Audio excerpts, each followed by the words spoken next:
En el fondo, todos nos hacemos una idea de quién es Dios y algunos de nosotros ha dejado de creer en un Dios y yo me alegro que sea así porque muchos de estos dioses que hemos dejado de creer, muchas veces este Dios que hemos dejado de creer o que ya no confiamos en lo que nos dice, realmente es que ni existe. Así que en cierta forma está bien que no creas en él. Te lo explico. Hay algunas veces que creemos en un Dios que le he llamado la versión de Dios de los buenos nunca lloran. Muchos de vosotros creías en un Dios que no permitiría que nada le pasase a la gente buena. Un Dios protege a los buenos, un buen Dios protege a los buenos y juzga a los malos.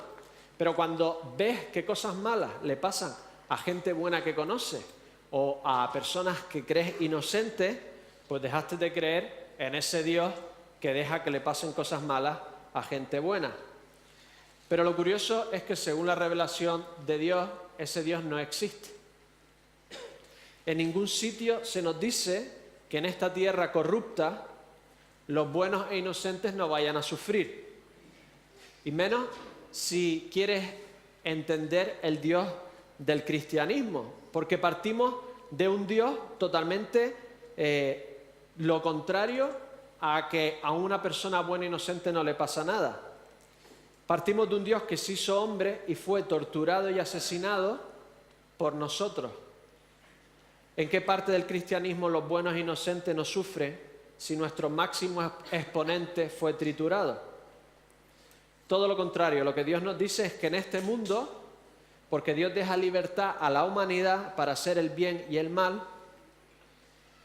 para que se den cuenta de que por mucho que intenten ser buenos, por muchas soluciones humanas que intentemos poner a la maldad de este mundo, nunca vamos a encontrarla.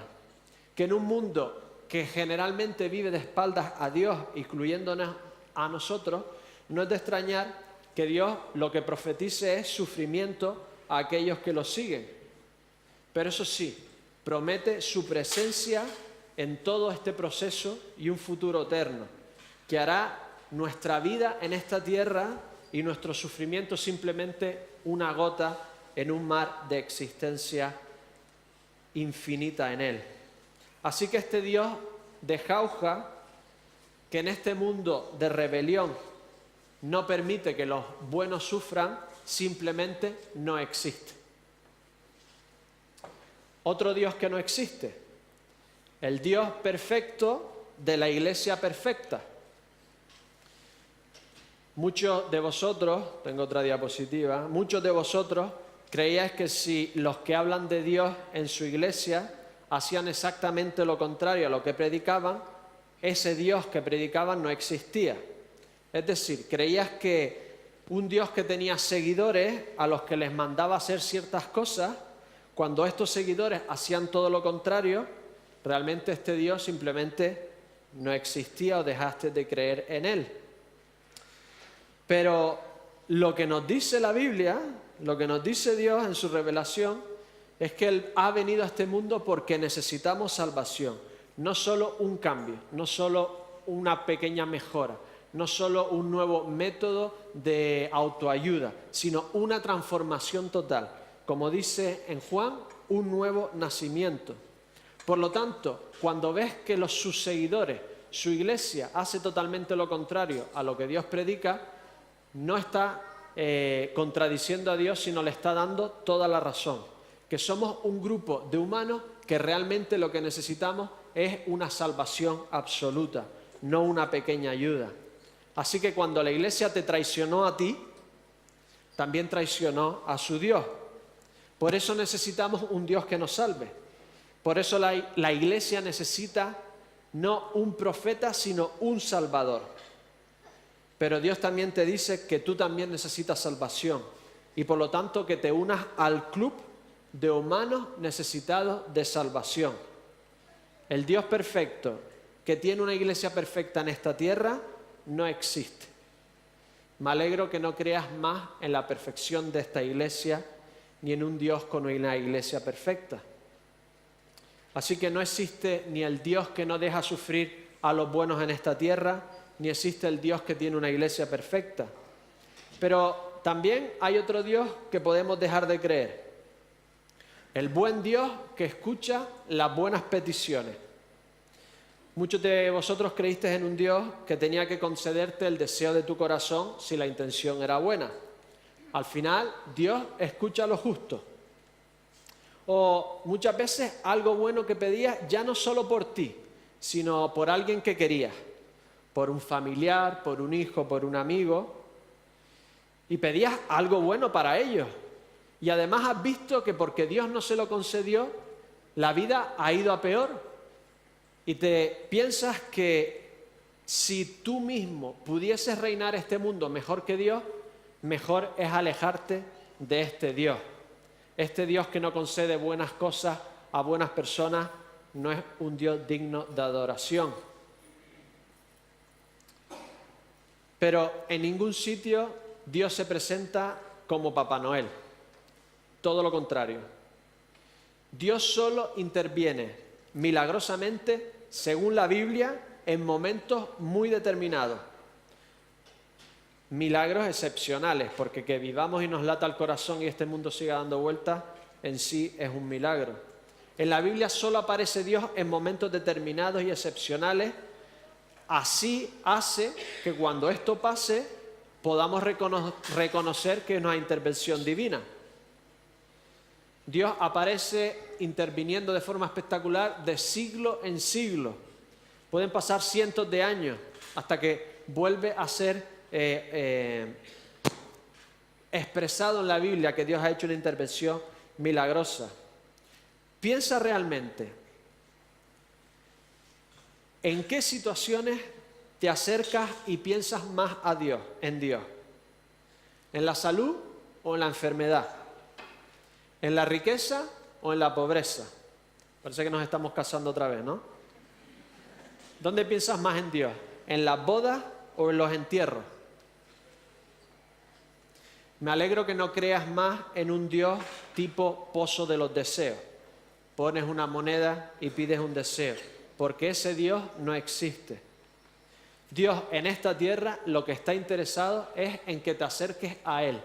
Y la mayoría de las veces nos acercamos a Él en el sufrimiento, en la debilidad, en la enfermedad, cuando las cosas no van bien. Y en muchas ocasiones también cuando las cosas van bien y en las alegrías también nos acercamos a Dios. Pero lo principal de Dios no es salvarte de todas las dificultades de esta tierra, sino hacerte ver que realmente esta tierra no es todo lo que hay, que realmente necesitas algo más, que realmente necesitas acercarte a Dios. El Dios pozo de los deseos no existe. Y hay otros dioses que hemos dejado de creer y me alegro que hayamos dejado de creer. Dios que todo lo que te gustaba lo declaraba pecado. Por lo tanto, cada vez que pensabas en Dios, te sentías tremendamente culpable. O un Dios que solo aparecía cuando la ciencia no podía explicarlo. La ciencia solo explica lo que Dios ha creado. O cualquier otro tipo de Dios que hayamos hecho a nuestra imagen y semejanza o que hayamos decidido cómo tiene que ser y como no obedece a estas expectativas que nosotros ponemos en Dios, hemos dejado de creer en ese Dios. Pero te digo que la mayoría de esos dioses simplemente no existe. Dios no es así. Al final te hablaré del Dios que verdaderamente existe. Pero si te das cuenta, tú te estás erigiendo en juez de Dios. Tú estás juzgando a Dios a ver si te apetece o no te apetece creer en Él. Pero si realmente existe Dios, y para mí analizando la realidad que vemos física, todo lo que vemos en este universo, todo lo que he experimentado en mi persona, es la mejor explicación que existe para todo, Él no se tiene que someter a tu juicio.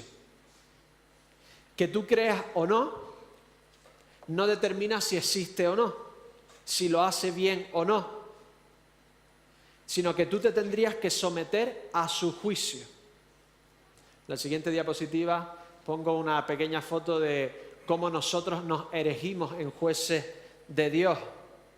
Pero la realidad es que seríamos nosotros los que tendríamos que someternos a su juicio. Si Él es el creador, lo que importa no es lo que tú piensas de Él, porque da igual lo que pienses, Él va a seguir existiendo, Él va a seguir siendo como es, sino lo que Él piensa de ti. ¿Qué es lo que juzga Él de ti? ¿Cómo te declara a ti? ¿Qué es lo que dice Él de ti? Y antes de responder a la pregunta ¿qué piensa Dios de ti?, voy a hablaros un momentito de qué pensamos nosotros de nosotros mismos. ¿Cuáles son? Si pusiésemos el mejor modelo humano, ¿hasta dónde llegaría?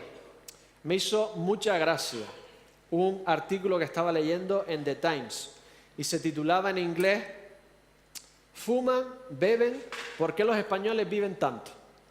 Es decir, fumando tanto y bebiendo tanto, ¿cómo es que viven tanto? La estadística es para todo el que vive en el Estado español, así nos incluimos todos, ¿vale? Decía este artículo que según un estudio de The Health Metrics and Evaluation, Instituto Métrico para Evaluación de la Salud, en el 2040 los que vivimos aquí seremos las personas que más viviremos en el mundo. Vamos a pasar a los japoneses. Así que se pregunta la autora británica, ¿qué estamos haciendo bien? Viviremos 85,8 años de media. Pita B se pregunta con diferentes estudios e intenta buscarle una solución. Estas son algunas de las cosas que ella encuentra, son cosas estadísticas, así que todo esto varía mucho, ¿vale? Lo primero que dice es que somos el país de Occidente que más caminamos, el paseíto. Es decir, que caminamos más de 10 minutos diarios. Imagínate lo mal que está. Dice, como hace sol, pues caminamos 10 minutitos a comprar, 10 minutitos a buscar al niño, el paseíto. Entonces, el paseíto nos está haciendo vivir más. Segundo, la dieta mediterránea. Comemos tanta carne como el resto, pero también comemos mucho pescado, mucho aceite de oliva, frutos secos, etcétera, y son productos de proximidad, etcétera, etcétera. Otra, trabajamos más que la media europea, pero como hacemos siesta, partimos el trabajo a la mitad. Ya nadie hace siesta, no mucho, ¿no? El fin de semana. Partimos el trabajo a la mitad y estos 26 minutos de media son una cura para tu corazón y para tu mente. Así que los que dormís siesta ya no soy candules, ¿vale? Estáis siendo saludables, gracias. Hay otros factores que no voy a nombrar. Otro es que tenemos el idioma más feliz del mundo. Decimos cosas positivas más que cualquier otro idioma en el mundo.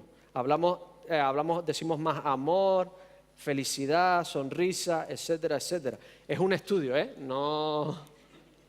Porque la verdad es que los españoles, después de 2 minutos hablando, nos quejamos de algo, ¿no? Si la conversación dura más de 2 minutos, ya nos quejamos de algo. Si no, no hay chicha, ¿no? Así que no sé dónde salgan estas cosas. Habían otros factores, como que tenemos relaciones familiares profundas, que los niños los cuidan los abuelos, un buen sistema sanitario.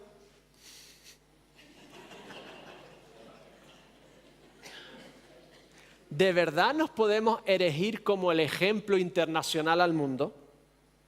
¿Realmente somos grandes caminantes y no nos atiburramos a dulces y bollerías? ¿Dormimos mal? Ya ni dormimos la siesta casi. ¿Estamos estresados? ¿Todo el mundo está estresado? Las palabras felices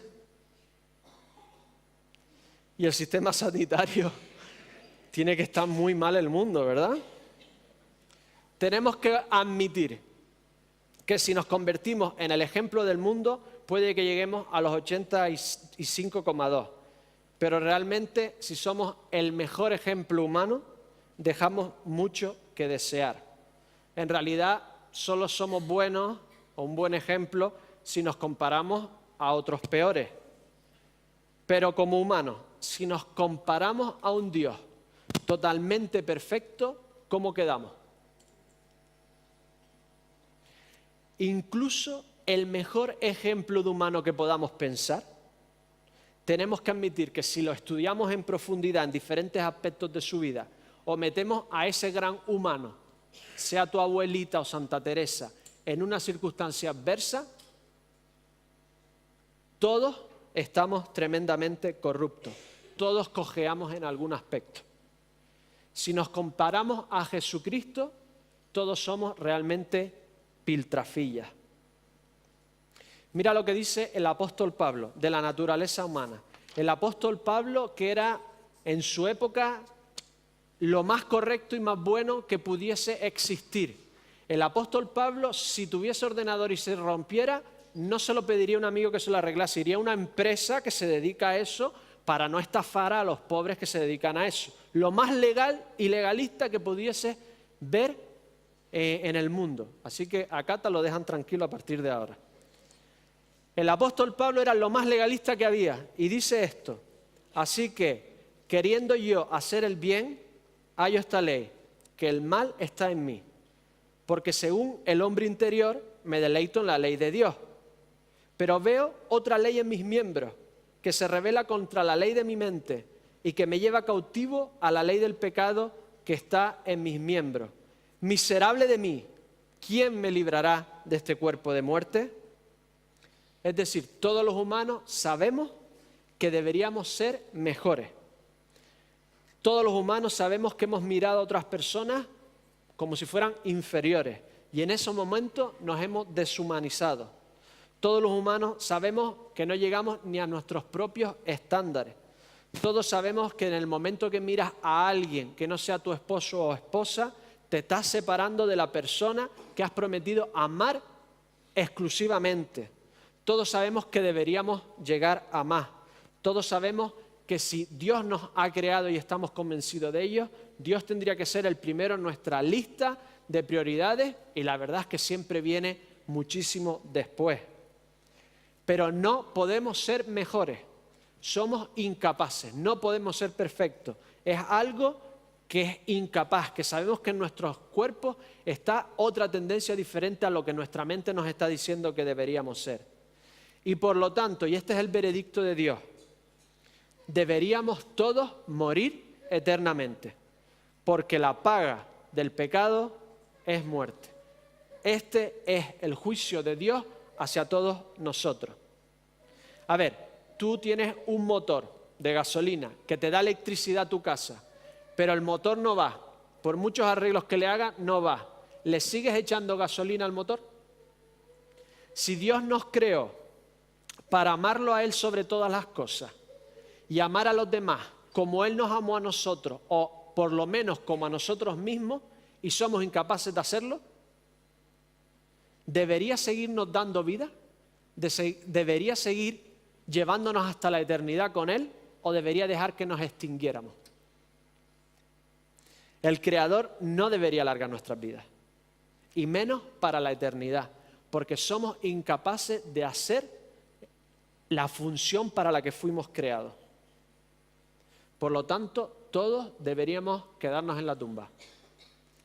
Todos deberíamos morir eternamente. Que nuestra vida, lo larga que fuese el final de la vida. Que estuviésemos eternamente separados de aquel Dios que nos creó y aquel que hemos rechazado. Pero Pablo nos da la solución. Inspirado por el Espíritu Santo, dice: así también vosotros, hermanos míos, habéis muerto a la ley mediante el cuerpo de Cristo, para que seáis de otro, del que resucitó de los muertos, a fin de que llevemos fruto para Dios. A ver, la máxima pena que podemos aplicar para alguien que mata a alguien, ¿qué es? ¿Estemos de acuerdo o no? La muerte. Pero, ¿qué le aplicamos a alguien que además de matar ha torturado antes de matar? ¿Qué le podemos aplicar? Muerte, muerte. Muerte por 3. El máximo a todo pecado, ¿qué es? Muerte. Entonces Dios nos da una posibilidad de que paguemos esa culpa en Jesucristo. Que Jesucristo muera por nosotros. Y entonces toda nuestra culpa se difumina. De repente somos totalmente inocentes, porque si aceptamos ese sustituto a nuestra muerte, tendremos todos nuestros pecados totalmente pagados. el que confía en Dios y quiere aceptar la muerte de Cristo en su lugar, Dios le ofrece esta solución. Y entonces puedes vivir una vida para Dios. Solo entonces puedes vivir esa vida que Dios quiso que viviera, esa vida en la que Dios es lo primero en tu vida, esa vida en que todo lo que haces lo haces por Dios y para Dios. Dios se hizo hombre. Cristo en nuestro lugar pagó la culpa. Así que hagamos lo que hagamos, la culpa está pagada. Por lo tanto, estamos libres delante de Dios para resucitar en Jesús y vivir eternamente con Él. ¿Cómo ha hecho Dios esto? ¿Cómo puso a Jesucristo en nuestro lugar?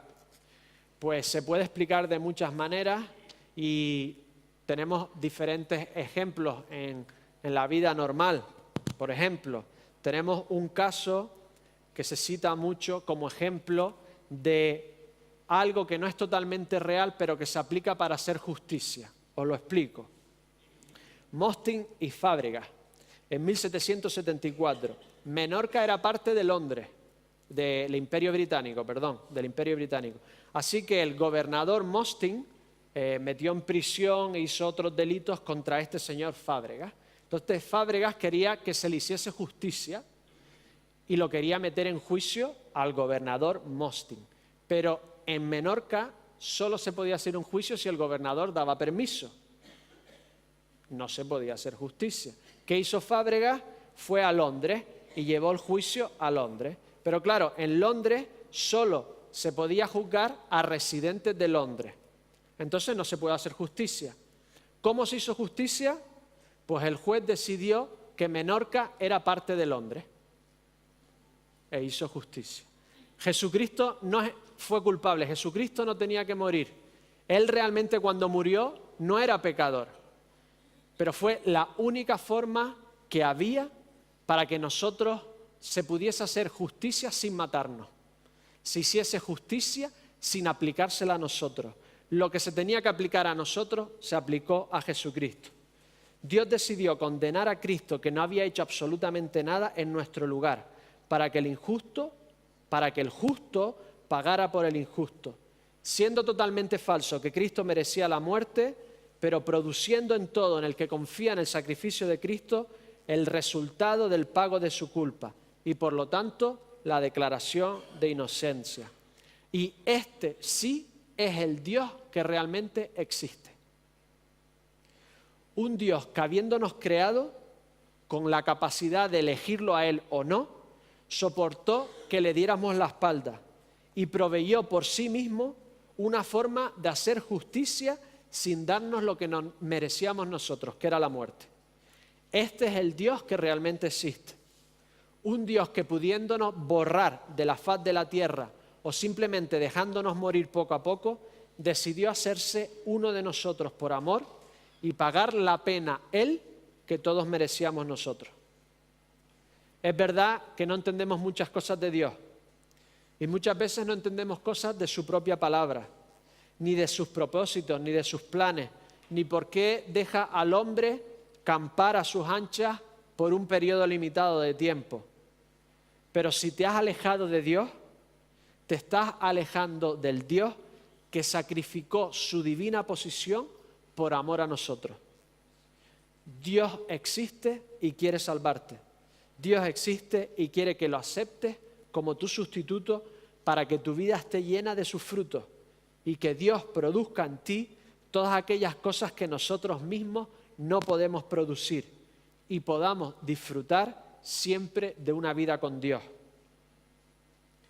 Si has rechazado a Dios en algún momento, si has rechazado a la iglesia, te pido en esta mañana que aunque no lo entiendas todo, no rechaces al Dios que lo ha dado todo por ti. Hoy te puedes encontrar con el Dios que verdaderamente existe. Oremos.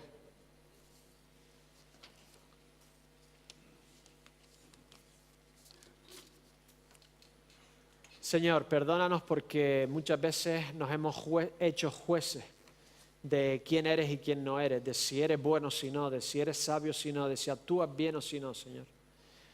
y realmente no comprendemos todas las cosas, realmente no sabemos por qué tú permites las cosas, por qué las haces, por qué las provocas.